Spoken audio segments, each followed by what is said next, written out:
Et nous commençons tout de suite Smart Bourse avec le plan de trading. Le plan de trading où nous avons le plaisir de recevoir Vincent Bois. Bonjour Vincent Bois. Bonjour.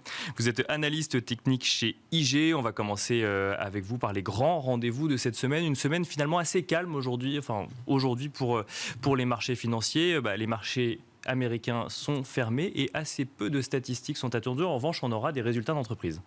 Tout à fait, ça commence tranquillement sur les résultats d'entreprise également et sur les marchés qui sont actuellement fermés. En revanche, ça va s'accélérer par la suite, vous l'avez dit, avec les prix PCE, donc l'inflation qui est plus surveillée par la Fed. On a vu quand même que la semaine dernière, les IPC, indices des prix à la consommation, n'ont eu que peu d'effet, ou en tout cas les marchés l'ont vite effacé malgré des chiffres au-dessus du consensus. Donc on va voir si les PCE ont le même impact, puisqu'on attend une très légère baisse. On va voir si justement, si c'est au-dessus du consensus, si les marchés l'effacent rapidement ou non. Et puis, au-delà justement de l'inflation, on va regarder d'autres statistiques, les PMI en Europe ou aux États-Unis, qui pourraient nous montrer justement si le rebond de très court terme se poursuit.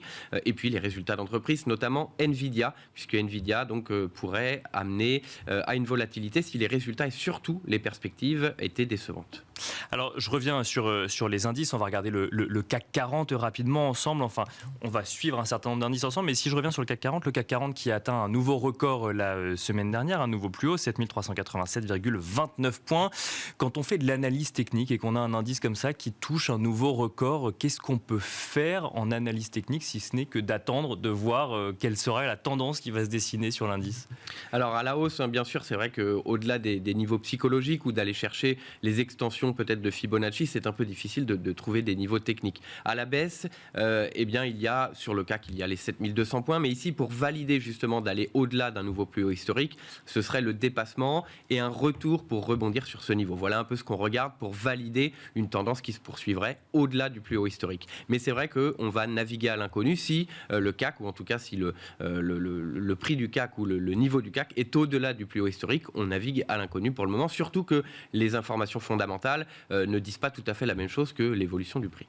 Alors le CAC 40 effectivement cache un autre indice, le DAX, et un intérêt tout particulier des investisseurs en ce moment pour les marchés européens. Est-ce que si on regarde d'un point de vue technique, on peut espérer que le DAX aille lui aussi toucher des plus hauts historiques? Alors pourquoi pas, puisque comme je le disais, c'est vrai que les informations fondamentales qui sont autour du CAC ne donnent pas forcément un niveau au plus haut historique. Donc pour le DAX également, mais c'est vrai que le DAX est moins pondéré en luxe, qui a repris du fait de la reprise de la Chine, bien qui sûr, est encore à vérifier ou à confirmer cette reprise chinoise.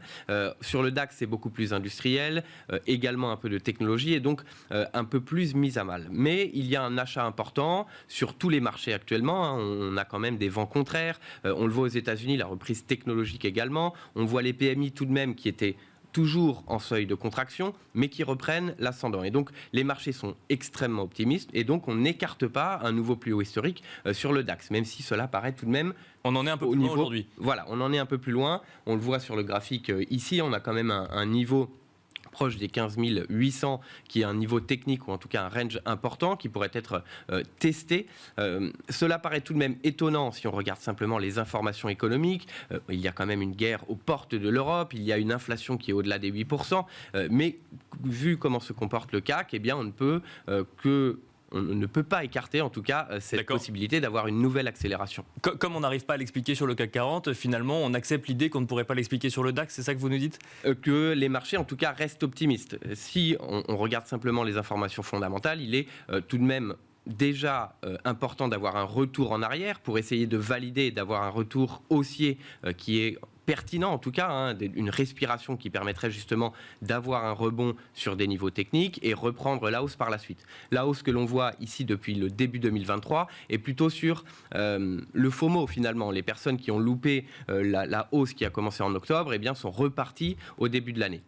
Donc on n'écarte pas cette possibilité, même si tout tend vers plutôt au moins une respiration sur les indices et une confirmation qui viendrait avec des informations, peut-être une activité qui rebondit plus que prévu, une inflation qui baisse plus que prévu ou des résultats d'entreprise qui sont au-dessus du consensus, mais aussi au-delà de ce qu'on a vu l'année dernière, puisque les marchés sont plutôt focalisés sur des résultats qui sont au-delà du consensus, mais qui sont quand même en décélération par rapport à l'année dernière ou même au trimestre précédent. Un mot peut-être sur les niveaux clés sur le DAX, sur le graphique que l'on voit. Alors le graphique ici justement c'est 15 360 que l'on voit. Si l'on allait à la hausse, on a ce range que l'on a qui a bloqué en tout cas la progression du DAX pendant un certain temps, pendant l'année 2022, et qui pourrait donc se placer sur les 15 750, 15 800 points. Et donc ça pourrait être un objectif et un ralentissement de cette hausse. On n'en est pas loin. Et à la baisse, si on avait une respiration qui permettrait justement peut-être de rendre ce rebond un peu plus pertinent, d'aller retourner sur les 14 800. On voit ici la moyenne mobile 50 périodes qui a permis le rebond de début d'année et qui donc un retour sur ce niveau, et c'est ici qu'on aurait justement une validation d'un retour haussier ou au contraire un retour aux fondamentaux et donc un franchissement de ce niveau vers une accélération baissière. Alors ça c'est pour donc le DAX, et puis on a effectivement évoqué le CAC 40, donc les marchés européens, en tout cas les deux indices les plus emblématiques en zone euro, si j'exclus le FTSE. Si on regarde ce qui se passe du côté des États-Unis, notamment avec le S&P 500, que nous dit la tendance, l'analyse technique de la tendance à l'heure actuelle, Vincent Bois? Alors à plus court terme, de la même façon, on a eu un fort rebond depuis octobre, alors que ce rebond s'est dessiné lorsqu'on a eu une inflation qui était au-delà du consensus et en accélération. Et on a tout de même eu beaucoup de personnes qui étaient à la baisse et un fort rebond. Et donc le rebond s'est dessiné là-dessus, sur une information fondamentale qui était plutôt baissière finalement. On a eu un retour haussier de la même façon qui s'est accéléré début janvier. Mais depuis plusieurs semaines, on le voit, le S&P comme le Dow Jones également qui évolue sans réelle tendance, qui évolue dans un range. Et donc, ce qui peut être synonyme justement que ce retour haussier pourrait être limité et donc que les marchés sont en hésitation, commencent à se dire que le rebond n'est pas forcément justifié par l'information fondamentale que nous avons au par ailleurs. Donc, c'est une hésitation. Il faudrait donc une poussée sur une inflation de la même façon. Peut-être les PCE qui se réduiraient de façon plus importante que prévu pourraient être une nouvelle opportunité pour les investisseurs qui restent optimistes pour une nouvelle accélération.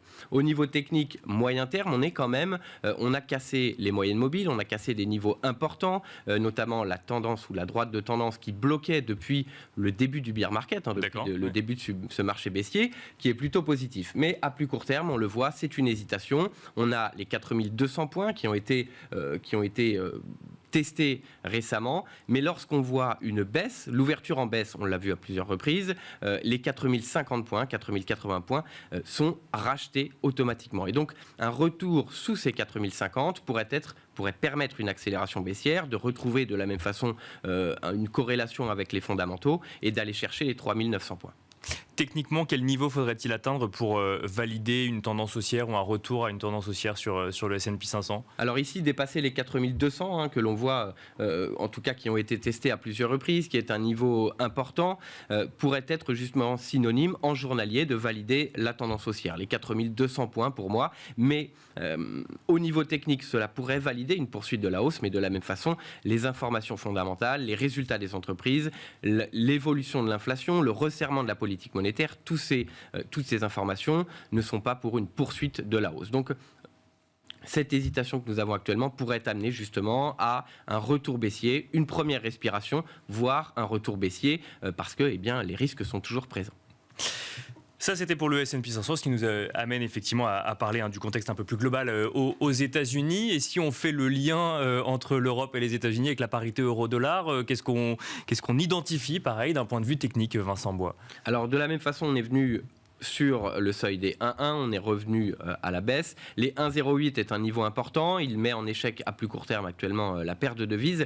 Le dollar américain est plutôt baissier depuis un certain temps, depuis le début du rebond, puisque les investisseurs sont plutôt confiants. Ils ne se dirigent plus vers des valeurs refuges telles que le dollar ou d'autres valeurs refuges. D'ailleurs, il y en a une qui en profite, c'est bien sûr le cours de l'or. Ici, le cours du dollar américain, reprend un peu la hausse, très légèrement, est en train de repartir légèrement à la hausse, mais ne confirme pas un biais haussier. Pour autant, eh bien, on le voit ici, il y a une barrière sur les 1,08 et donc pour moi, on peut revenir vers la baisse parce qu'on voit tout de même les taux obligataires qui progressent de façon, qui continuent de progresser malgré la hausse des marchés financiers, des Bien indices sûr, en tout cas, et le dollar américain progresse également légèrement. Et donc, on pourrait voir, du fait d'une perspective d'un resserrement de la politique monétaire qui se poursuit, un retour haussier sur le dollar américain. Et donc, la paire de devises qui pourrait casser les 1,0650 et accélérer sa baisse. Pour moi, on pourrait revenir sur les plus bas niveaux que l'on a vus vers le mois d'octobre sur l'euro-dollar. En revanche, il faudrait une baisse importante probablement sur les indices. Bien sûr, c'était ma question, effectivement. Il y aurait un effet vase communicant avec les indices actions pour le coup. Tout à fait. C'est que les investisseurs verraient qu'effectivement, il y a encore des risques, que le resserrement de la politique monétaire n'est pas terminé. Et donc, un retour sur le dollar américain et donc un franchissement ici des 1,06 sur le dollar, sur l'euro-dollar, impliquerait probablement un retour baissier également sur les indices. Mais cela n'est pas encore le cas. Vous l'avez un petit peu mentionné, les niveaux techniques du coup à surveiller sur l'euro-dollar, c'est 1,06 à la hausse. Tout à fait, à la baisse, 1,06. Ouais. Voilà, il faudrait clôturer au-delà des 1,08 pour tenter de revenir sur les 1,10 que l'on a vu ici au mois de février et qui a causé un retour baissier. À la baisse sous les 1,06 que l'on voit ici sur le plus bas récent pourrait amener à une accélération baissière et revenir sur les 1,0350 qui a servi de support en mai dernier 2022. Merci beaucoup Vincent Bois pour le plan de trading dans Smart Bourse à la mi-journée. Je rappelle que vous êtes analyste technique chez IG. Merci beaucoup. Merci. Et quant à nous, on se retrouve tout de suite pour la deuxième partie de Smart Bourse.